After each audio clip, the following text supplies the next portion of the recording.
Já perceberam que na história várias vezes um império cai, uma força dominante deixa de ter o poder, mas às vezes quem está no meio daquela situação não percebe isso. E no futebol isso não deixa de ser verdade. Nós já vimos grandes times no passado que hoje não são sombra do que eles já foram um dia. E a questão sempre fica em que momento isso aconteceu. Será que quem estava vivendo aquilo percebia que as coisas estavam acontecendo? E nesse vídeo eu trago uma história bem engraçada, que ela mostra como dois rivais viviam um momento de passagem de bastão, quando um, que era o todo-poderoso, o soberano, começava a entrar em decadência, mesmo sem parecer, e o outro, que naquele momento era humilhado, vinha de uma série B, contava moedas, não sabia, mas aqueles dias estavam contados. Essa é a história de como São Paulo deu um chapéu no Palmeiras para contratar Allan Kardec, e como depois daquilo, tudo mudou.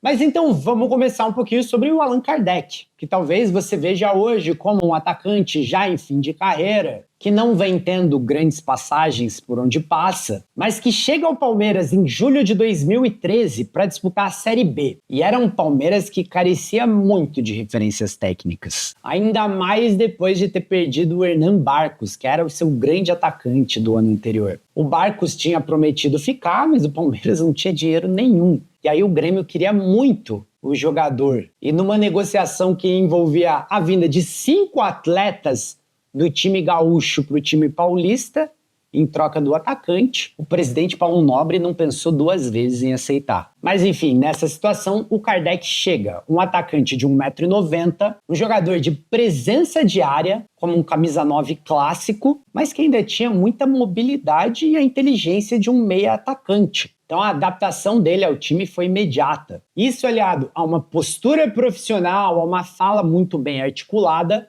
e ele caiu nas graças da torcida e da imprensa, que via nele o símbolo de um novo Palmeiras que se formava para o centenário em 2014. E o ano de 2014 chega. Vem o Paulistão, Fernando Praz se machuca, Valdívia vivia no departamento médico. Então o Kardec vai ganhando cada vez mais o protagonismo, ele ganha a braçadeira de capitão, vai se tornando a grande referência técnica do elenco, é o artilheiro do time no Paulistão, recua para armar jogadas, finaliza com precisão e carrega um time que era bem limitado tecnicamente até as semifinais do Campeonato Estadual, que já era bastante coisa para aquele Palmeiras. E o Kardec estava no Palmeiras nessa época emprestado. Ele pertencia ao Benfica. O contrato de empréstimo estava chegando ao fim e o clube precisava comprar o jogador. Não dava para entrar no Campeonato Brasileiro perdendo o cara que era a grande referência do elenco naquele momento. Só que existia um problema, né? Era um Palmeiras completamente quebrado. Então eu já fiz vídeo aqui no canal sobre isso.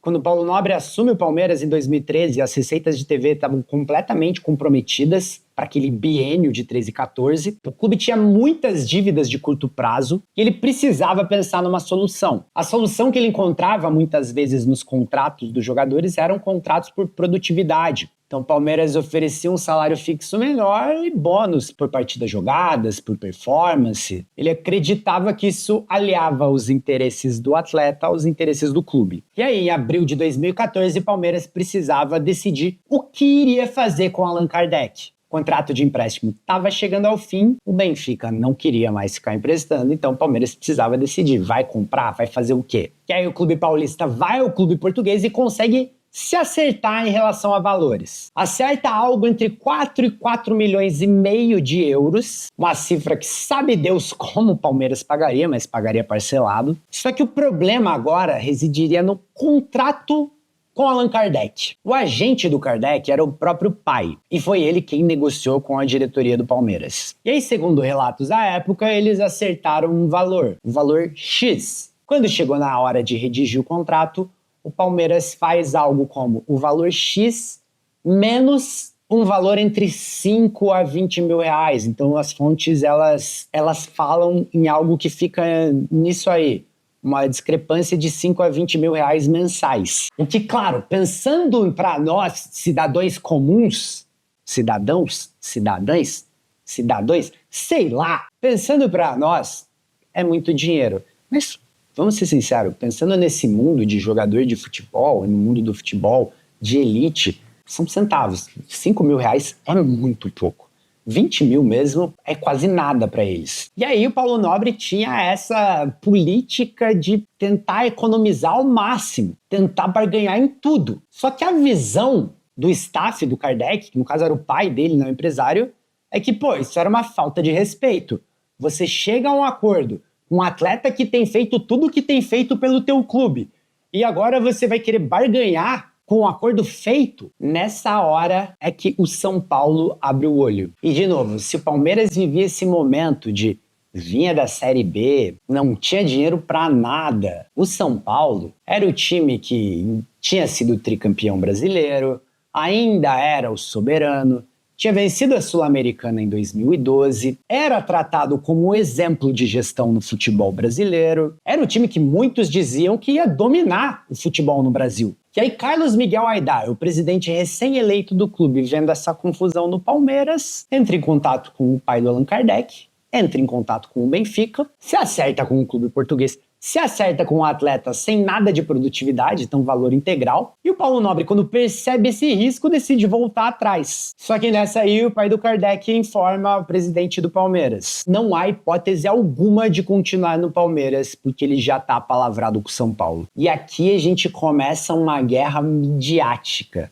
entre os dois clubes. Então, no dia 28 de abril, Paulo Nobre vai à imprensa anunciar: Kardec não jogaria mais pelo Palmeiras. Ele acusa o São Paulo de ser antiético, porque abriu negociações com um centroavante que ainda tinha contrato com o Palmeiras, e ele declara oficialmente o rompimento de relações institucionais entre Palmeiras e São Paulo. No dia seguinte, no dia 29 de abril, vem o episódio que fica marcado nessa época. A resposta do então presidente do São Paulo, Carlos Miguel Aidar. Ele convoca uma coletiva, chega a sala de imprensa com um cacho de bananas, vai o Aidar comendo banana junto com o seu vice de futebol, Ataíde Gil Guerreiro, enquanto ele rebate as acusações do Paulo Nobre. Primeiro, ele diz que a manifestação do Paulo Nobre é patética, se assemelha com o tamanho do clube ultimamente. O Palmeiras, ano após ano, se apequena com manifestações dessa natureza. E ele ainda continua. Time grande briga pela permanência do seu atleta. O choro é livre. Chore quem quiser. Ele diz que a ação dele foi legal e ética, baseada nas regras de mercado que permitem para contratos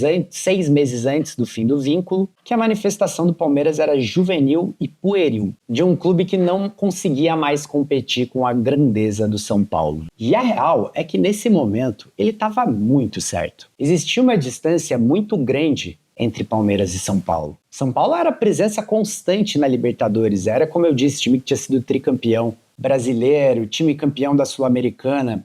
O Palmeiras, até o título da Copa do Brasil, pode ser tratado meio como um acidente, algo inesperado. Tanto que o time é rebaixado no mesmo ano. E 2014 ainda é um ano tão complicado que o Palmeiras briga para não cair até a última rodada daquele brasileiro. Enquanto isso, o Allan Kardec tem um início promissor no São Paulo. E o São Paulo, naquele momento, montou um excelente time para o campeonato. Tinha nomes como Rogério Ceni, Luiz Fabiano, Alexandre Pato, Paulo Henrique Ganso. Kaká chega para o segundo semestre e o São Paulo é vice-campeão brasileiro daquele ano. Kardec, em 2014, marca 10 gols em 34 jogos. Só que vem 2015 e no dia 1º de abril, em uma partida contra o San Lorenzo pela Libertadores, ele rompe o ligamento cruzado anterior do joelho. E esse é o tipo da lesão complicada. A lesão deixou Allan Kardec mais de 6 meses fora de campo. Ele volta no fim de 2015, mas não consegue ter aquela mesma explosão física que ele apresentava antes. Em 2016, já com São Paulo precisando fazer caixa, Kardec perdendo espaço no time titular para o Caleri,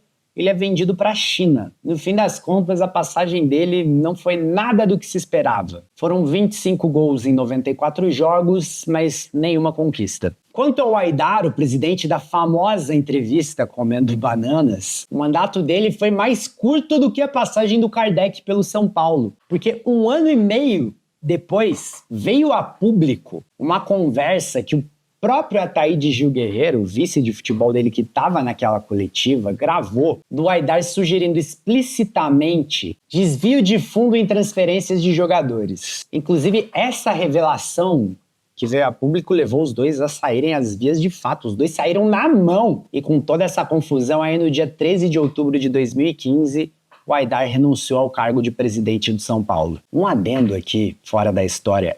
Eu tenho, para mim, que se o Aidar nunca tivesse saído da presidência do São Paulo, o São Paulo teria sido rebaixado. Enfim, é a minha opinião. Eu acho que ele faria um estrago gigantesco. Mas a gente nunca vai saber, né? É só a minha opinião e o tempo não vai poder nos dizer. Voltando à nossa história. Se pelo lado do São Paulo a transferência do Kardec não fez muita diferença, o atacante não causou impacto, o time não ganhou títulos, pelo lado do Palmeiras, talvez a perda do atacante e as falas do presidente do São Paulo possam ter funcionado como combustível, feriu o orgulho do palmeirense. E menos de um ano depois o Palmeiras dá a primeira resposta, que é um chapéu em cima do São Paulo e do Corinthians, na contratação do Dudu. Então ali no início de 2015, muito se discutia na mídia se o Dudu iria jogar no Corinthians, se ele iria jogar no São Paulo. Todos os programas debatiam isso, para qual dos dois ele iria. A real é que o Dudu ele ia para o Corinthians, ele até já confessou em entrevista que ele ia jogar a Florida Cup, o Corinthians pagou o visto dele para os Estados Unidos. E no fim das contas é o Palmeiras quem acerta com ele. Aquela talvez tenha sido a atitude do Palmeiras de mostrar estamos de volta. Ali no início daquele ano o time já não tinha mais as receitas de TV comprometidas. A dívida já estava um pouco mais controlada. Vem o patrocínio da Crefisa, que era significativamente maior que qualquer outro patrocínio do Brasil. E o Palmeiras, que de acordo com o Aidar se apequenava ano após ano, entra no que a gente pode dizer uma era de ouro, vencendo a Copa do Brasil em 2015, o Brasileiro em 2016, 2018 e depois todas as conquistas que se sucedem na era Abel. Enquanto isso, São Paulo passou por momentos muito difíceis, tendo ficado de 2012 a 2021 sem nenhum título, até a conquista do Campeonato Paulista, em cima do próprio Palmeiras. Depois ainda venceu uma Copa do Brasil e a Supercopa em cima do Palmeiras mais uma vez. Mas a real é que depois desse episódio Kardec, o jogo virou. E como eu disse no início do vídeo, naquele momento a gente não percebia, mas o São Paulo começava a entrar em decadência, enquanto o Palmeiras passava por um momento de turbulência, enquanto ele arrumava a casa para nos anos seguintes colher os frutos daquelas atitudes de mesquinharia, de tentar economizar os 5 mil, os 20 mil, de não fazer loucuras. E nessa o time colhe os frutos até hoje. E a história do futebol é muito louca, porque de repente a gente pode estar vendo algum time hoje ascendendo para se tornar uma potência e nós não estamos percebendo, ou o contrário, alguém que está deixando o topo e a gente também não está vendo. E aí, será que isso está acontecendo diante dos nossos olhos sem a gente perceber? O que vocês acham? Comenta aí. E você lembra dessa história do Kardec? Eu conhecia, de repente você é muito novo e nem conhecia. Deixa aí nos comentários que eu quero saber se você ficou nesse vídeo até agora. Não esquece de deixar o like, se inscrever no canal que você me ajuda muito. Eu sou o Gui Galdames, esse é o meu canal e fica aqui meu grande abraço.